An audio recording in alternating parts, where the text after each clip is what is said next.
Welcome to It's a Long Road, the Rambo Series podcast, episode 3. I'm very excited today for my special guest host. Joining me today, Katie from the One More Round podcast. How you doing this morning? I'm doing good. How are you? I'm doing really good. I'm excited to have you on. I know there was discussion from our time on Going the Distance that you and Kyle might have come on to this show as regular hosts, but I thought, that's a lot to ask of you guys to cover Rocky, Rambo, everything. I wanted kind of a rotating guest host on this one to get different voices. Yeah, I like that. Yeah, but you're going to be one of, it's not like I'm going to have 20 different guest hosts. I don't know what the number is. It's going to be probably under 10 at the end of the day. Regular people, I should say. There'll be other ones from other podcasts. I want to reach out to, other shows and kind of spread the word. Yeah. But Katie, you and Kyle, of course, are going to be one of the regular rotating guest hosts. And I'm really excited to have you on today because I know you love Sly. I do. But what is your background or fandom regarding the Rambo series? That's an interesting question because while I do like the Rambo movies, if some other actor was in it, I probably would not care for them. The only reason that I got into them is because of Sylvester Stallone being in them. I was like a little kid in the 80s when these kind of came out. And so what was this, 1982 or 3 First Blood was? And so it was like the Rocky 3 Sly. I don't think I saw First Blood first. Again, similar to my experience with the Rockies, I saw probably part 2 and 3 more. And then, kind of grew to really like the first one, probably the best. Again, it's like similar to Rocky in that it's more drama than it is like an action movie, which it gets more into action movies in the second and third ones. That's kind of how I got into them. Again, the VHS tapes when I was little, like those were the regular rotations. Yeah, just kind of got to know them because of that. Yeah, I really don't know that much. Like I am not encyclopedic, but as with Rocky, I know way more. I could spout off a lot from the Rocky movies, but the Rambo movies, I have to kind of rewatch them to be able to speak to them. There will be scenes that I'm like, oh, I totally forgot about that. And that's totally fine. We have the ability, and what we'll do on this show and what we've done for the first couple of episodes of this podcast is we play the scenes, you and I watch them together, and then we'll just talk about our feelings. You're right. We're not a Wikipedia podcast, so to speak, but we are going to offer some things here and there. Don't worry, I'm going to take care of that. But no, we want to talk about just, the things we're seeing on screen, the acting from different side characters, what we're experiencing, how we feel about things. Yeah, I mean, this is a fandom podcast. It's not a informational one per se. Absolutely.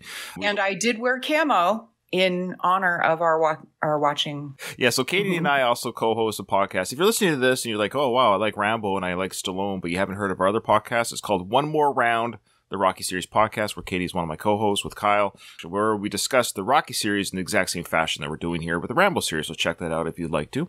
So yeah, Katie, you're wearing a camouflage sweater top or whatever. Do you call it top, sweater? What's the term for long sleeve tops? Well, it is a sweater. Okay.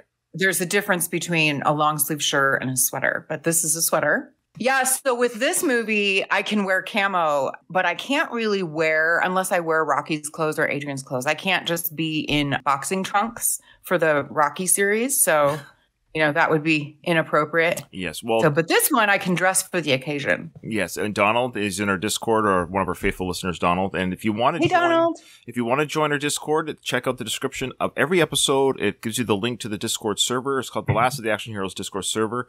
It's where all the shows meet together and you can discuss the fandom of the action stars or the podcasts you listen to.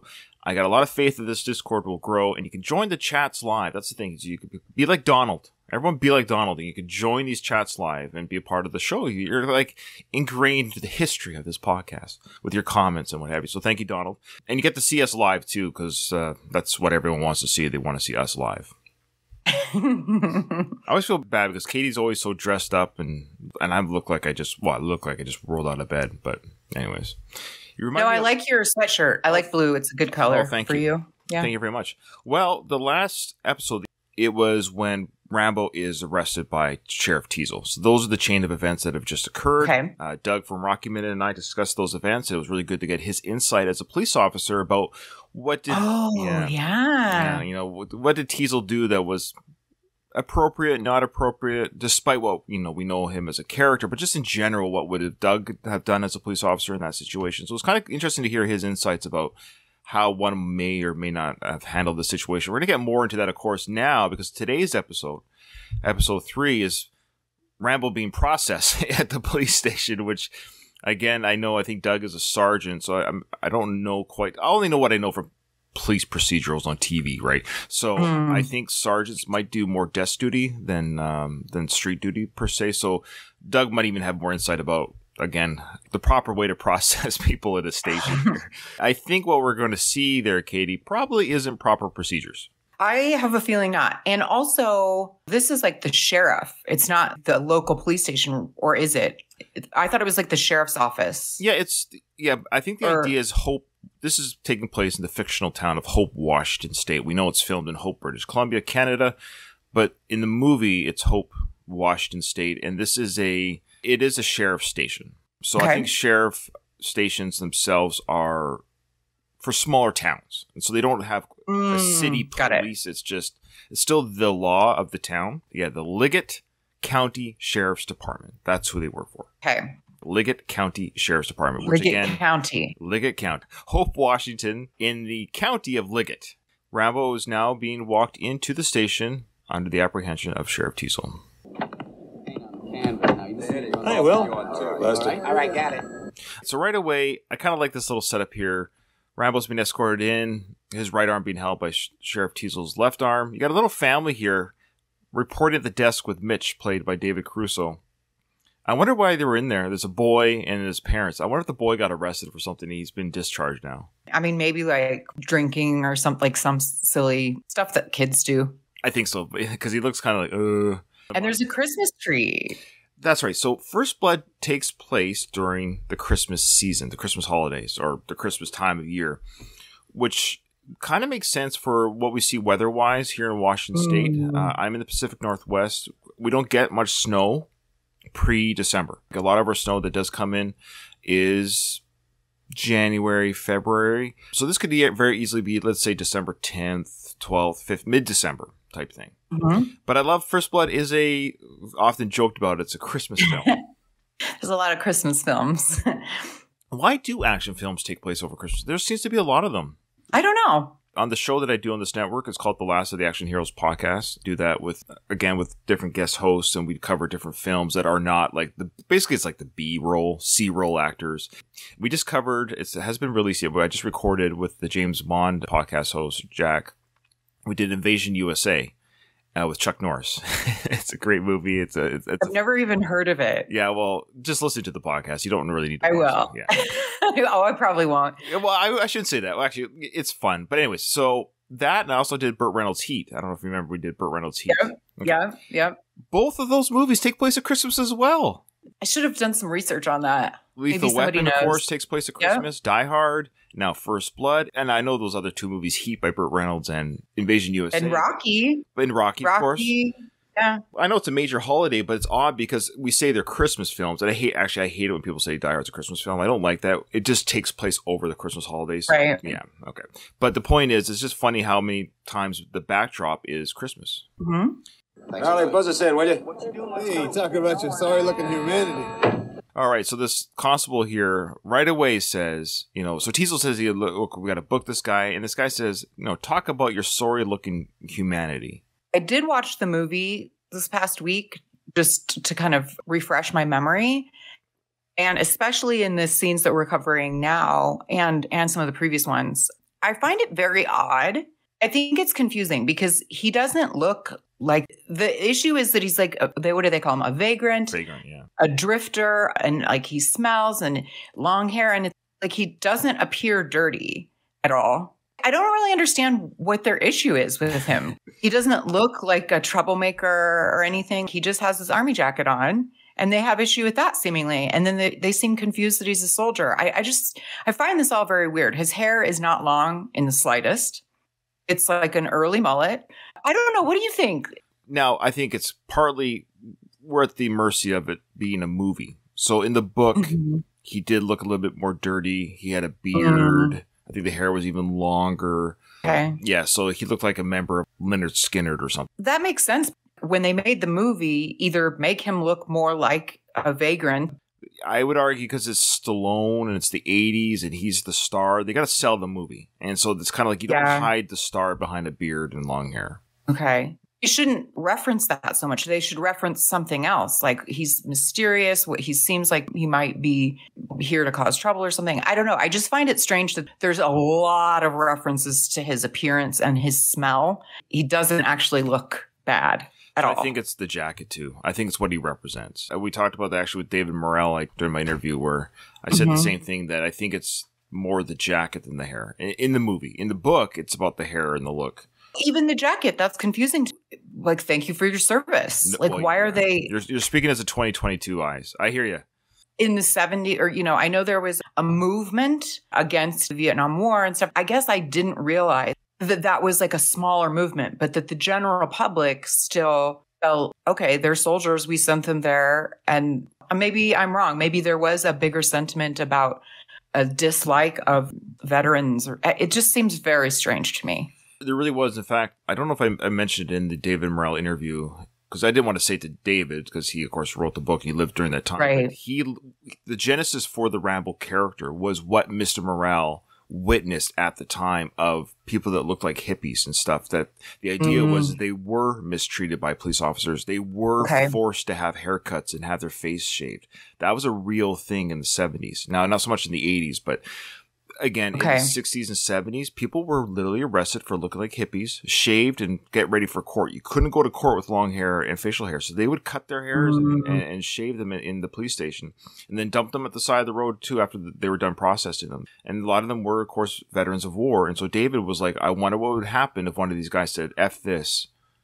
Fought back, legit, like Rambo does. You're not wrong to be confused, because we live in a time when, can you imagine this happened today? Like, it's already bad enough. Like, and we talked about this with Doug. The police don't train for this. They don't allow this to happen. This isn't something that they would ever say, you're going to do this. This was allowed back then. You were allowed to shave people's heads. You can't do that anymore. You can't just arbitrarily shave a detainee's head. So, but they could back then. Even just not so long ago, it seems like now. Even though this was 40 years ago, if you can believe it. This film was 40 years ago. Oh, my God.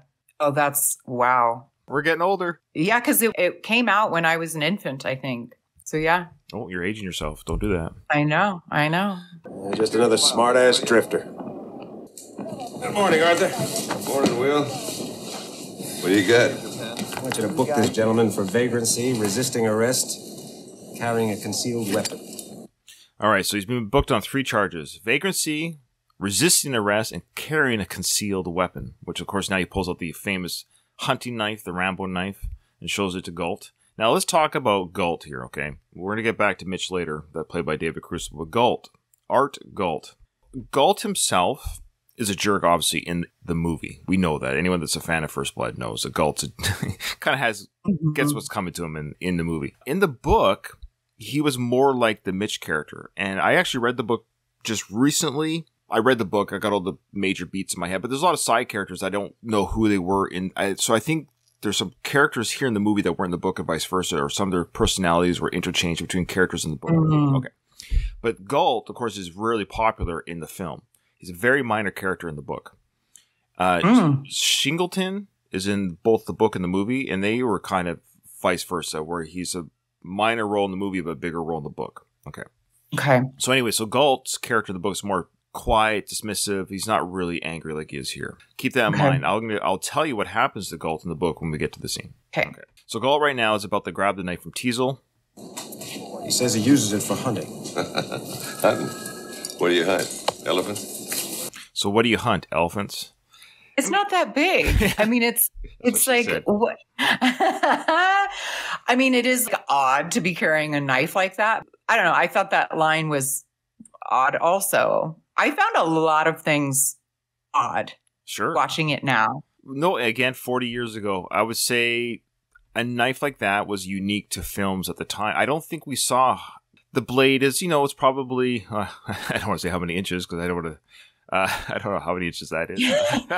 It's 8, 10, I don't know. All right. The blade itself is unique because it has that serrated top part. I think that was unique at the time. I don't know if knives were quite made like that, where it has it's a very sharp knife with the kind of almost like a sword look to it. And then at the top half from the middle to the end of the pointy end, of course, is that jagged serrated part used to saw through things. So I think that was unique. I know the blade was made for the movie. It must have been a unique design. Really? Yeah, I think Stallone wanted it for the film. That is pretty cool. Nowadays, he would probably have a gun. That would be the issue. A knife would be very strange now. I think it's showing that he lives off the land. He's not quote unquote as violent as you think. He's not in this film anyways, that he's, he uses it, but also you could say with a knife, you don't have to reload it or buy ammunition, or it's easier to take care of. And it's about protection and hunting, not so much he's not going out killing people with a gun. But you're right. Probably in today's movie, he might be carrying a concealed weapon more than a knife. I would say, yeah. Now, Galt was played by an actor. Now, this I found interesting.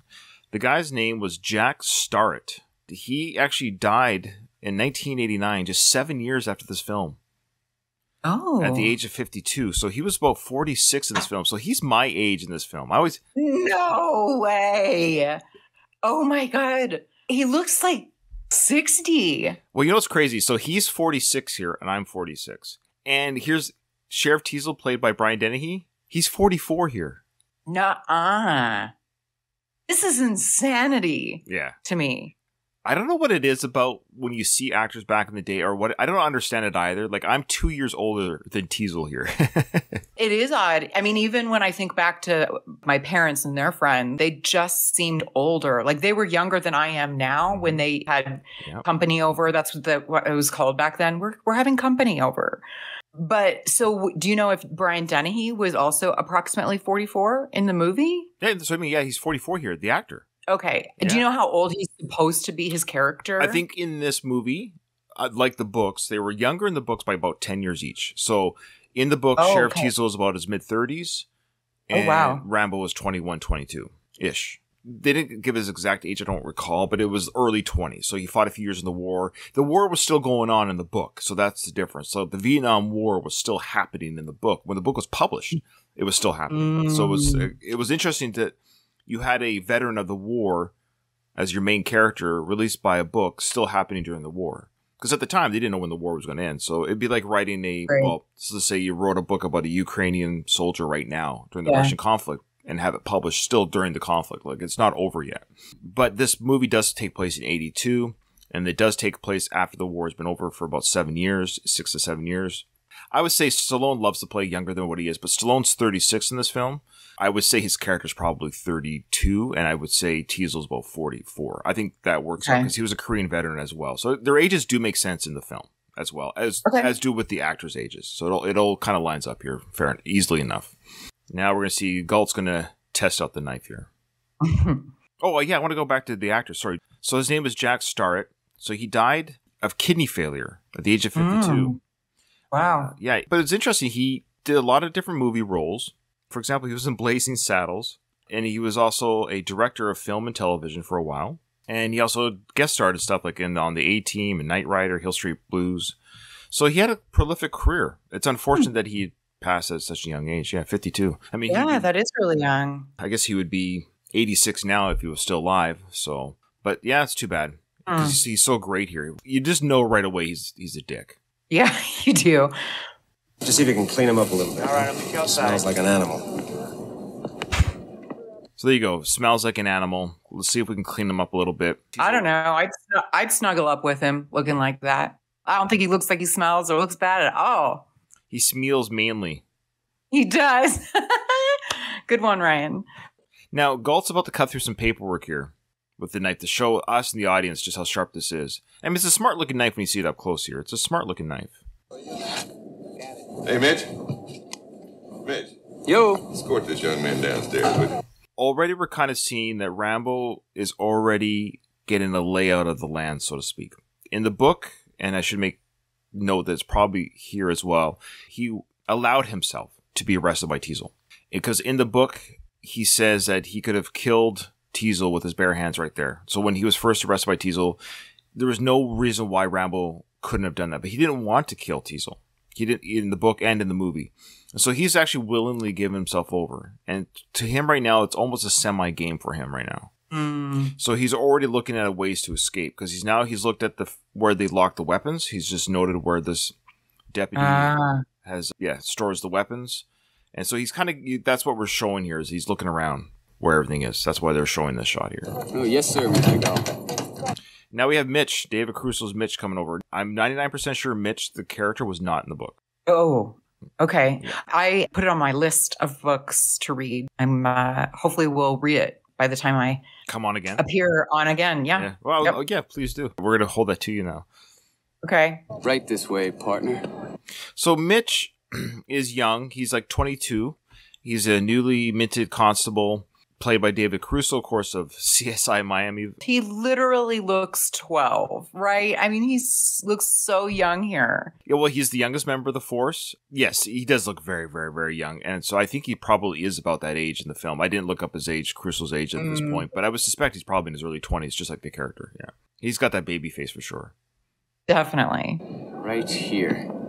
That's it. And he's actually nice. He's courteous and treating him with respect. Yeah, he's just talking to him. Come over here, right here. He's gently leading him over to where he needs to go. Yeah, he's not being a dick about it.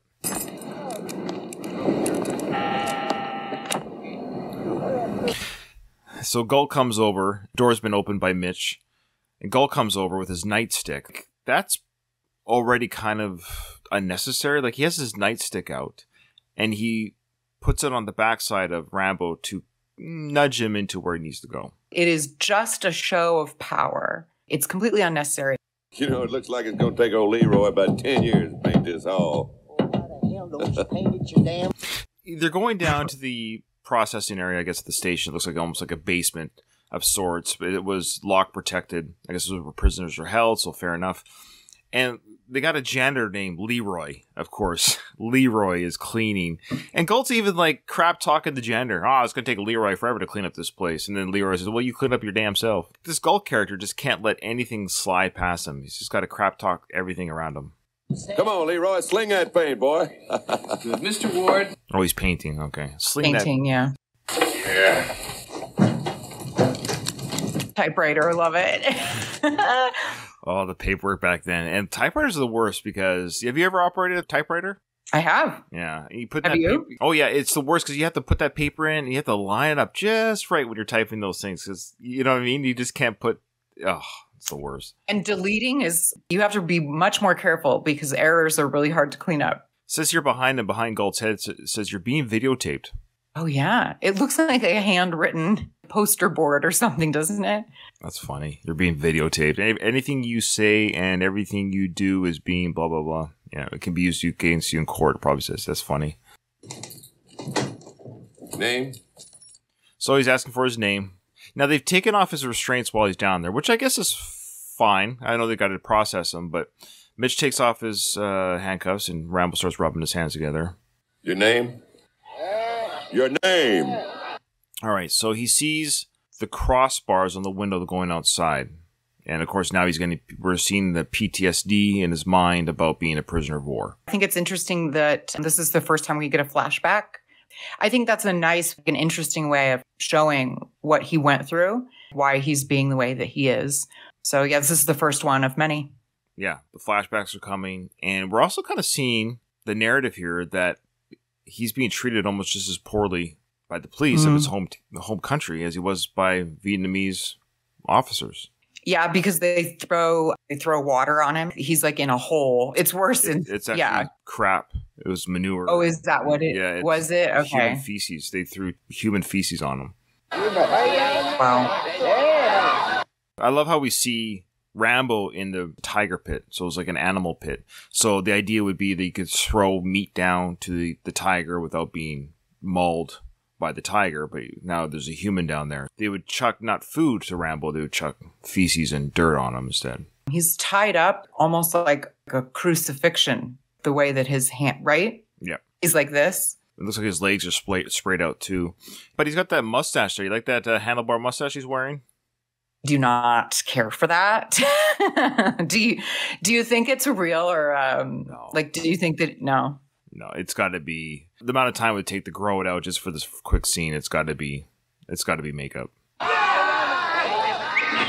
It's right there. All that stuff they just dumped on him from like 4 buckets worth of stuff looked like the latrine buckets from the soldiers. Oh my God. That's horrifying. Ugh. Name. Now, Galt here, the actor that plays him, Jack, boy, he does a great job. He almost loves it that Rambo hasn't given the names. Like, oh boy, we got some fun. Like, it's a bit boring day at the office. Not anymore, you know. Hey, this is great. This guy's giving him grief, and he just wants to play. Galt loves the idea that he's, yeah. Any chance to be a dickhead. Yeah, oh yeah. Hey, if you're looking for trouble, you came to the right place, buddy. Oh, wait a second. He's asking for the name. The name's not coming. Mitch says, hey, Galt, just wait a second, because Mitch notices the dog tags hanging from Rambo's neck. And of course, he knows, well, dog tags will have his information. But Mitch made very much a rookie mistake. He went to go touch a prisoner. Now, granted, he took off the handcuffs. This is what I mean. Probably shouldn't take off the handcuffs just yet. But so he took off the handcuffs of Rambo. Now he's about to grab the dog tags, which is like sacred territory for a soldier, around the neck of Rambo. Of course, now Rambo's going to respond to that. Hey, you got 3 seconds before I break your face in. He means it. Yeah, I do. Again, a great scene. So Rambo shows his quick reflexes, grabs the wrist of Mitch just to get his hands off the dog tags, and then Galt's ready to smash his face in. Now, you almost have to give Galt some credit here, the way he's all wound up, that he didn't hit Rambo. Mm-hmm. I really liked that Mitch is kind of trying to be helpful almost. He's saying it very calmly and almost like a helpful way to Rambo. He means it. So you better please do what he says so that you don't get hurt. It's kind of how it seemed to me.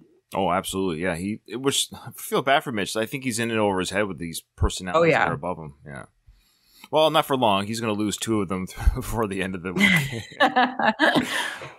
And when Galt says, you know, I'm going to break your face in, like, that's just such what a thing to say. Like, that's the words you use. I'm going to, break in your face. I'm not a police officer. I don't know their tactics, but my understanding for the use of the nightstick or the batons that they have, they're called ASP batons, ASP batons. I've done some security training in the military because I am in the military, so I've done some of that training. I'm not police trained, of course, but I've done security training, and we use what were called ASP batons. They're the ones that they flip out and like the steel rod, so they're easy to squeeze them in and out. So I don't think police officers carry nightsticks anymore. They carry the batons because they're... Got it. Yeah, that makes sense. Yeah. So, and they hurt, but because they're steel, you're trained to hit not their face or head ever. You're not supposed to be lethal. It's to debilitate the person. So side of their leg or the shins or the side of their arms type thing. You're not even trying to break their arms. You can, and they are designed to do that. But oh, wow. Yeah. But so for him to say I would go for his face is actually wrong. In that moment, I would suspect you would just hit him in the arm holding the person. You just hit him in his arm because he's going to let go. But the idea for Galt is what I'm getting at. I'm going to break your face in. Like, to your point about the sign earlier that said you're being videotaped, Galt does not care. I feel like he knows he's doing wrong, that he's not supposed to be that way, and he runs the show here, and so he can do whatever the heck he wants, regardless of whether or not he's being videotaped. But nowadays, I can't even imagine. And for what? Again, I'm so confused by this whole movie because it's not like he's like a serial killer or like child molester. He was arrested for vagrancy. It's insane to me that how they're treating him. You couldn't treat a prisoner that way even if he was a serial killer. No, but he didn't do anything. I find this whole movie so strange. I know the narrative doesn't make sense, today's way of thinking. However, he's representing a war that nobody liked, nobody wanted, and he's carrying that jacket with a flag on it, the long hair, so to speak, and all this, and he's being non-compliant. It's the personality types. Now, if the whole police station was full of Mitch's personalities, this wouldn't be happening. But the idea is that Galt's right. If you're looking for trouble, you come to the right place. Yeah, this place is not friendly to people like Rambo, meaning he's a strong personality himself. He's also got his back up, and he looks like he can take care of himself. So these guys are they're being bullies at the end of the day. Yeah. We're wearing the badges. we're the ones that can put on the handcuffs, and you're not doing what we're telling you to do. And it's a combination of, yeah, we'll show you what we can do. And unfortunately, this does happen in the real world where sometimes when people have authority, they think that gives them the right to be dicks. And they just, yeah, they love it.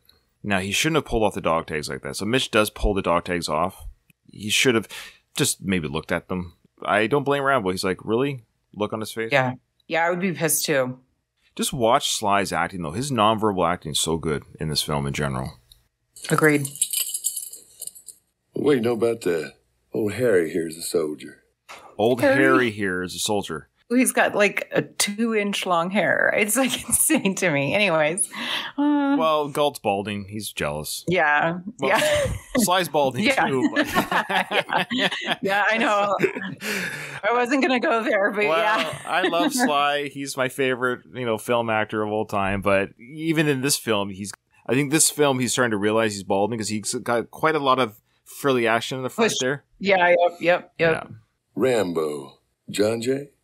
So there we go. This is the first indication. Now, in the book, we never get his first name. Oh, really? Yeah, it was written for the film. So they did John as in Johnny Get Your Gun. That's why they call him John Rambo. And John J. I forget what the J stands for. I could look it up real quick. I think it's James, maybe. I'm not sure. But yeah, it's John J. Rambo. It was never stated in the book. So Mr. Morrell, when he wrote the book, never gave him a first name. I really like how, what's his name? The guy on screen right now. Galt, yeah. How he says the name. I really like his delivery of that. Yeah, it's almost like a question. John J? Yeah. Like almost like a question. Yeah, I loved it. It is great. Yeah. He chews up the scenery, this guy. You're going to talk to me. I promise you're going to talk to me, soldier. I'm starting to dislike you. A lot. As he's speaking to Rambo here, saying, you're going to talk to me, soldier. He's put the nightstick under his chin to make him look him in the face while Galt is talking to Rambo. And that's... Can you imagine having that nightstick under your chin? How that would just feel, and how Rambo, right at this point, just probably wants to take... Wish he could have grabbed that nightstick right now and caused some real damage. In fact, this would probably be the time to escape, quite frankly. Grab the nightstick now, because now he's got a weapon in his hand, and he could probably get out very easily compared to what happens later, yeah.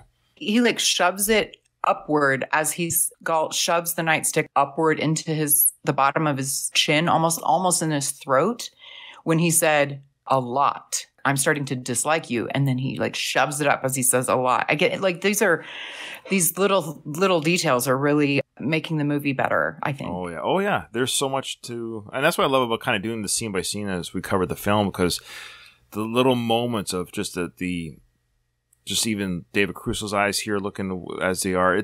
Everyone just brings their A game to this film for acting. I'm going to run a make on him. Put his name in the teletype. He's going to put his name in the teletype, did he say? I didn't catch it. I'm not sure. But he's almost like, okay, I don't really want to be a part of this. Just he's almost... I just always feel like David Crusoe's character is trying to be helpful, trying to deflect, simmer down the heatedness of what's going on. Well, he said, he's going to put his name, whatever those early computers were in 82. So he's going to run his name to see if he pops up anywhere, previous arrests, that sort of stuff. That's what he's doing. So he's grabbed the dog tags to go take care of that. I just roll it across. Now we go to this scene here, and again, back to David Morrell's interview that I did. David Morrell actually mentioned he really liked this part of the movie, and he really liked the acting that Sly does here, mentioning that Sly's eyes in this scene were very good. I know it's hard for audio listeners, but by all means, people that are fans of the movie, if you haven't, you've seen the movie, but we know the part he's being forced to roll his fingers onto the paper to be fingerprinted, to be put into the system now. David Morrell just really liked the eye work that Sly does. Roll it across. Oh, man. Push it. It won't work that way. It'll only smear. Now roll it across. Look, you son of a bitch. If you don't put your goddamn hand down there, I'm going to break it off. Down, God damn it. Art, what the hell is going on down here? All right, so a lot of interesting things are happening here. So Rambo's not cooperating. He's not allowing his hand to be fingerprinted because the cop that's trying to fingerprint him, I believe this is Ward, okay? Now, Ward, he's kind of a dick, too. Do you think? Yeah. Okay. If you said the name, his face is very familiar. He's been in a lot of things, and the name of the actor is escaping me. His name is Chris Mulkey, is the actor's name. No. Sorry. It's Let me look it up. This is Ward, okay? The reason why I bring this up is because Ward he himself was not very friendly to Rambo either. There's a couple that are, but Ward is one that was not. So you can see he's... Oh, yes, you're right. It is Chris Mulkey. Yeah. Chris Mulkey, yeah. I'm sorry. I was thinking of someone else. Okay, yeah. No worries. He's, telling... I get it. He's frustrated. He can't get Rambo to fingerprint. Right. That's his job. Rambo's not cooperating. It would be frustrating. Galt's there saying, you're going to do this properly or things are going to happen, blah, blah, blah. So he smashes his nightstick again onto the cabinet. He hits the paper towels. Paper towels go flying. And then Teasle comes down and says, what's going on down here? But what I kind of like about this, Teasle in his own way is still trying to run proper facility down here. And I don't think he's too happy or keen that Galt is letting this circus continue the way it is. So Teasle's like, come on, guys, just process this guy. Why is this not happening?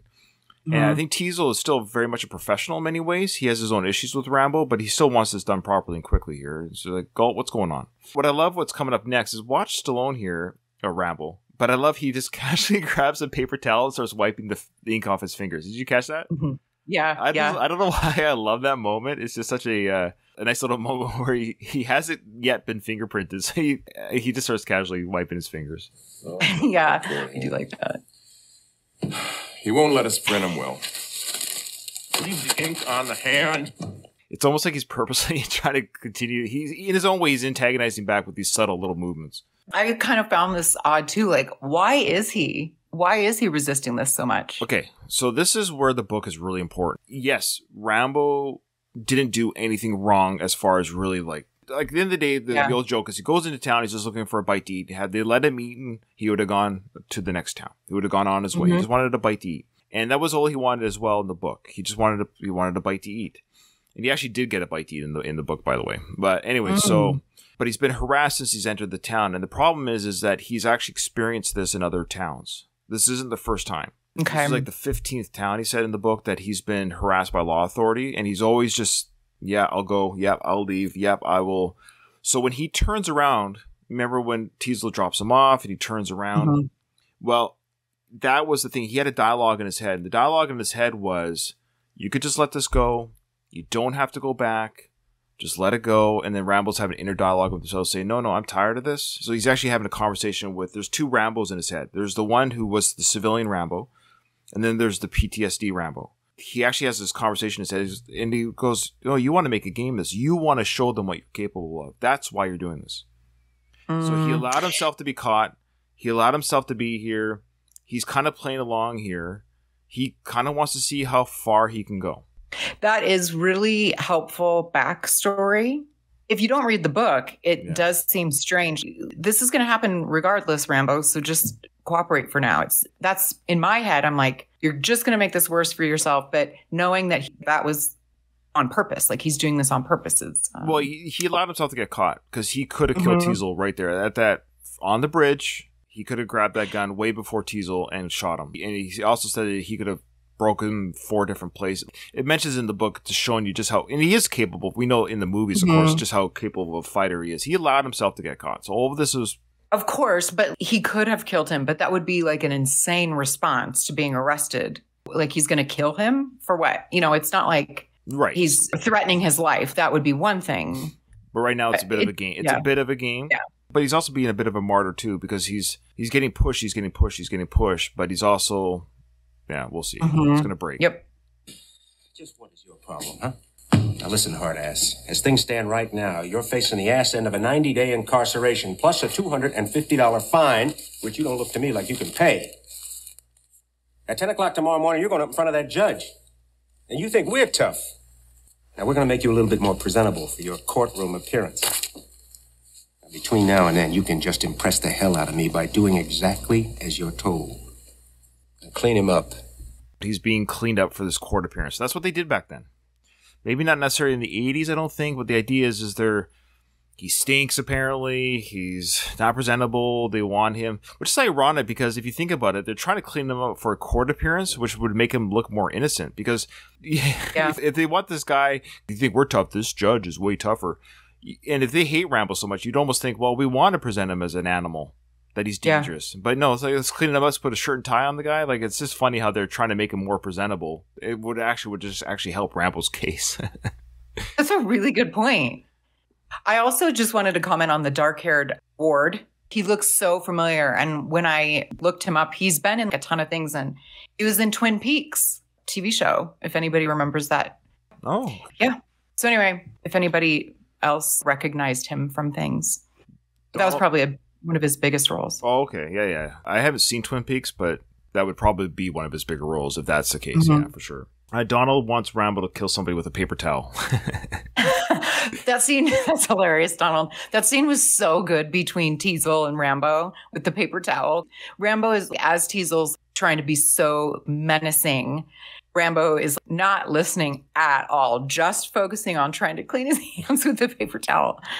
I love it. He's like, oh, you're going to clean me up? Great. I was trying to get the zinc off anyways. That's perfect.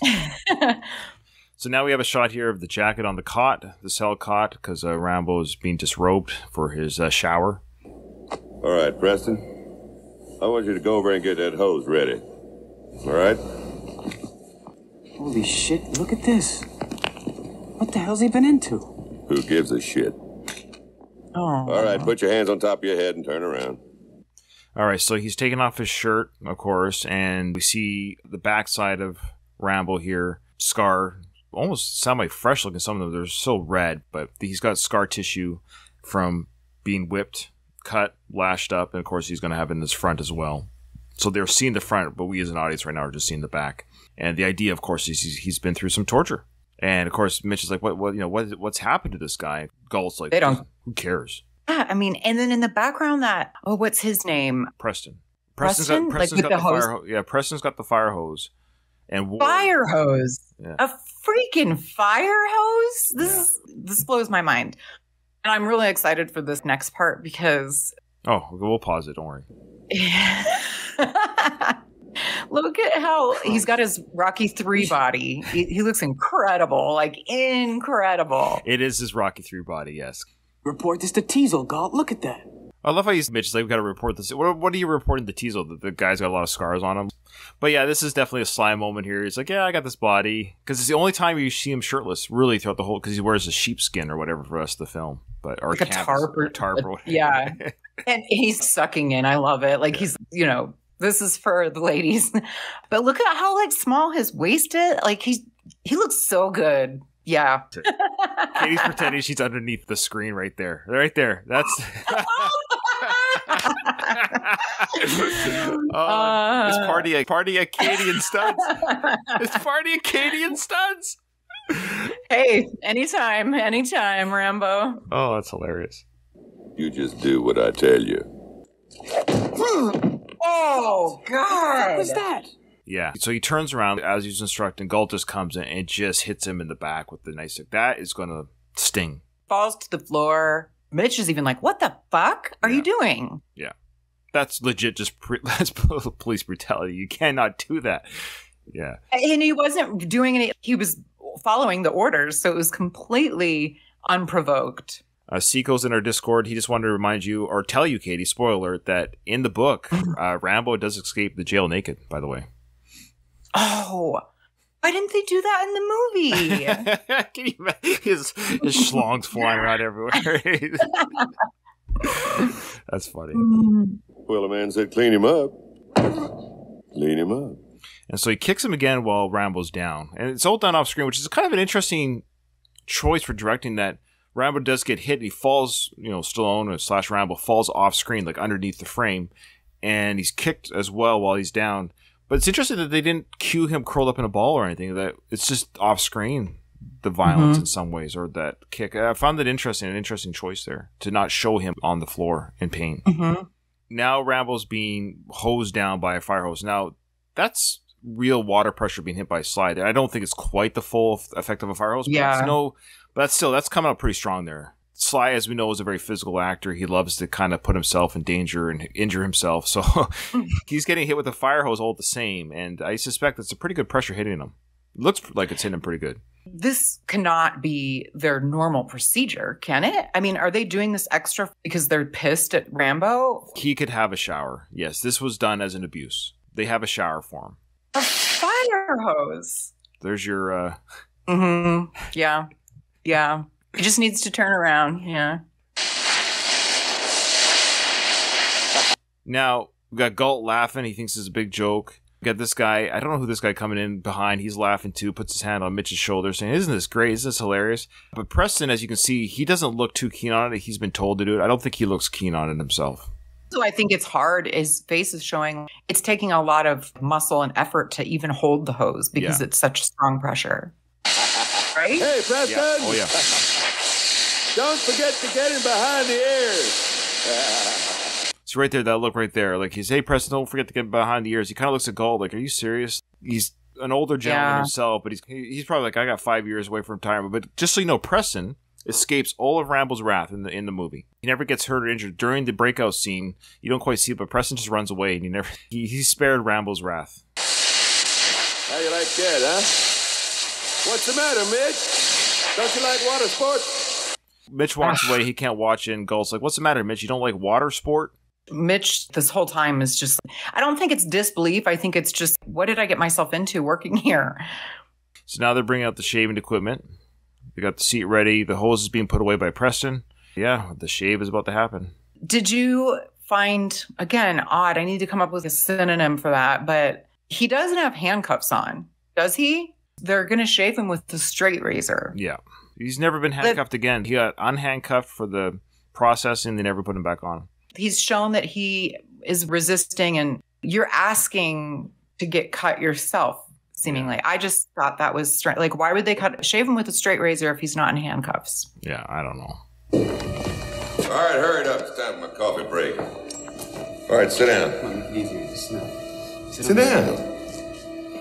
Oh, he's not sitting down. He sees the razor blade. Rambo now is like, okay, this is almost enough. And now, with a nightstick has been put behind his chest and neck by Galt, which, of course, brings him back to his time at prisoner of war. Again, that kind of crucifixion-type posture with the arms behind the stick. He's been dragged and pulled up, which is just going to pull at your shoulders almost. Oh, yeah. This looks torturous for sure. I love Rambo's camel pants there. That's cool. I know. I was going to say, we match. We have... Yeah, he's got your pants. You've got his shirt. You guys are a perfect couple. Yep. We are a perfect couple. Just do it the hard way. Come on. Damn, this boy's hard to get a hold of. That's okay, Ward. Don't worry about the soap. He's tough. Just shave him. Dry. Galt he's just escalating everything. Ward's going to put lather on his face. And Galt says, no, shave him dry. You know, he's tough.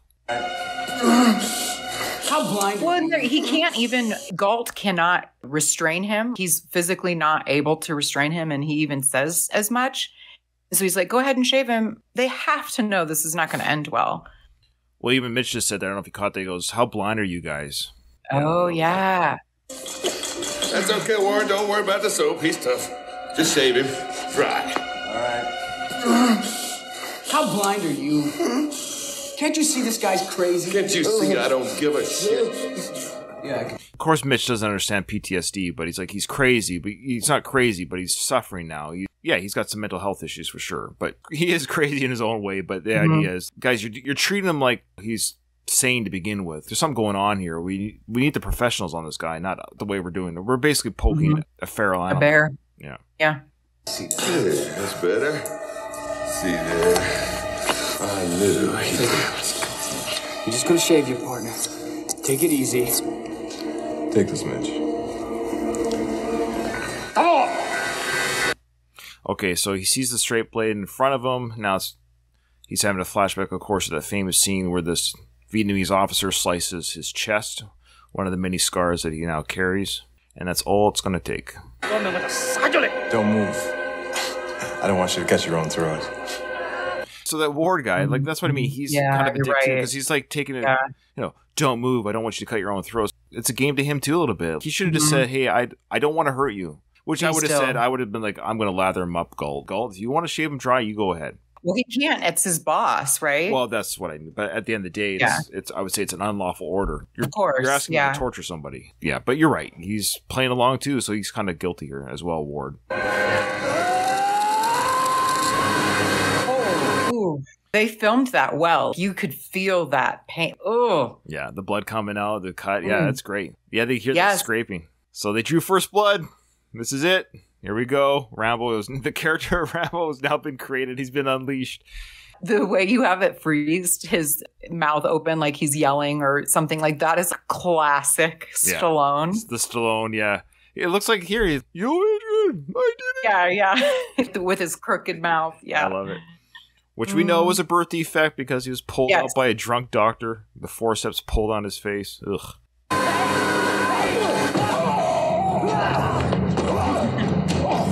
Now, he does escape in the book, and yes, like Seiko said in our Discord, he escapes nude. But Galt, in this part of the book, just so you know, you might be happy to hear this, Rambo takes the razor blade and disembowels Galt. Oh, really? Yeah, Galt dies so on Galt's the spot. Not in the... Oh, okay. Yeah. Wow. But that doesn't happen here. So he kicks Ward in the balls. Ward goes down, and then he does like a side kick into poor Mitch's chest. Poor little Mitch goes flying, and now he's about to smash Galt into the backside of the porcelain wall there of the shower. Poor Mitch gets, son of a bitch. So Mitch gets punched in the face again. Mitch is not just doing his job. He's trying to, they got to constrain the guy, regardless of his feelings on how this has happened.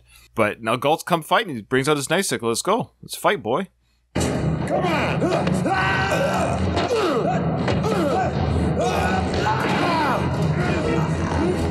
What's crazy here is now, he manhandles Galt pretty easily, strangles him, slams him against the bars, and he's about... Now, had he not been interrupted by Ward, he was going to put his fingers through the eyes of Galt here. Yeah, he's ready to go. That's what I kind of like, is they're showing you, this is now Rambo Unleashed, right? This is what he'll do to you. He will disembowel you. He will take your eyes out. He'll do whatever it takes to get out of the situation. But Ward saves that from happening.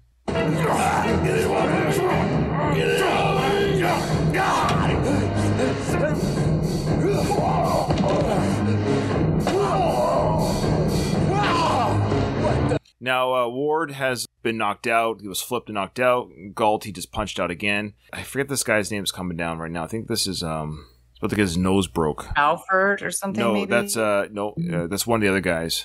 This is Lester. Okay. So Lester's about to come in. Now, I think I'm wrong. I'll have to do the trivia on this, so maybe I'll correct myself in the next episode. But I think somebody actually did get their nose broken by Stallone. While filming? Yeah. Oh, really? Oh, no, sorry, that wasn't... I don't know who that guy's name is. Sorry. This is the guy that gets punched and thrown through the window. The classic through the window scene. The guy who got his nose broke was Belford. Sorry, Lester. Okay. Sorry, Lester. But somebody got their nose broke for real. Wow. Art! Now, this is kind of I love this sequence. So, Teasel's heard, of course, the commotion, right? And look at the shot here. So Teasel comes around the corner with his gun drawn, which I guess that's fine. He hears the commotion. And Rambo jumps on the top of the cell, bars, and does like a flying type of, gymnastic kick. And Teasel's gun goes off, which is interesting. Which now alerts the rest of the station that, gunshot, which would be pretty alarming. Yeah. To have a gunshot go off at the police station. Like, whoa, gunshot. That's not common. So this guy's inadvertently, so he hears the gunshot. This poor deputy is now open. It's like, hey, what's going on down there? Which he's just basically unlocked the door for Rambo to come out of. Now, I think this is the guy that gets his nose broke. I'm sorry.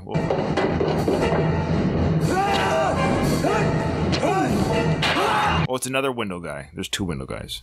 Hey, you can... Now, this... Sorry, I love the time. So this guy is just sitting at the desk, and he actually says, "Hey, you can't." And as he's about to finish that sentence, Rambo just drops it.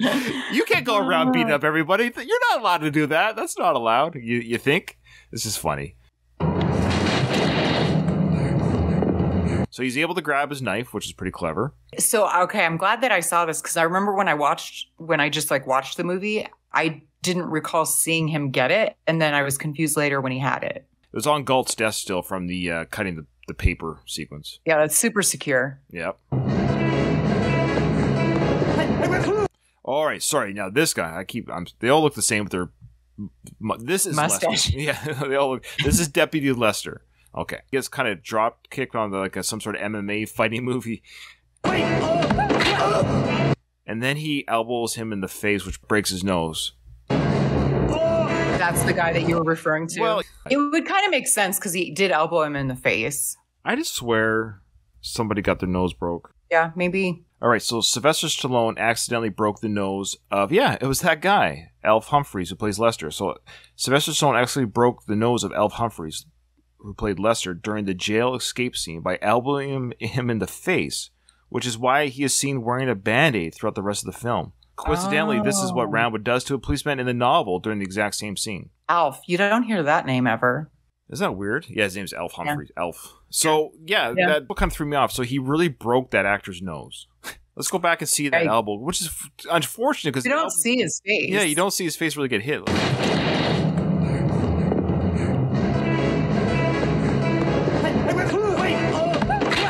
Right there. Oh, you do, I guess. Yeah. It did look pretty realistic. Have you ever had your nose broken? No. 46 years. Never had my nose broken. I feel like that would hurt so bad to have your nose. Yeah. Now, in the book, I believe Preston, it's one of those guys. So Preston in the movie gets away, but in the book, one of the deputies in the book, like that trivia was saying, was right. His nose gets punched by Rambo and smashed, and all the cartilage goes inside of his face and it kills him. He smashes his face like open and it kills him on the spot. Oh, ooh. Yeah. So the actor is really in pain there on the floor, maybe. Jeez. Yeah. Keep it in the film, guys. Keep it in the film. That's good. That's good. All right, so we're going to stop it there because that is the next episode will be he's now escaped to the concrete jungle.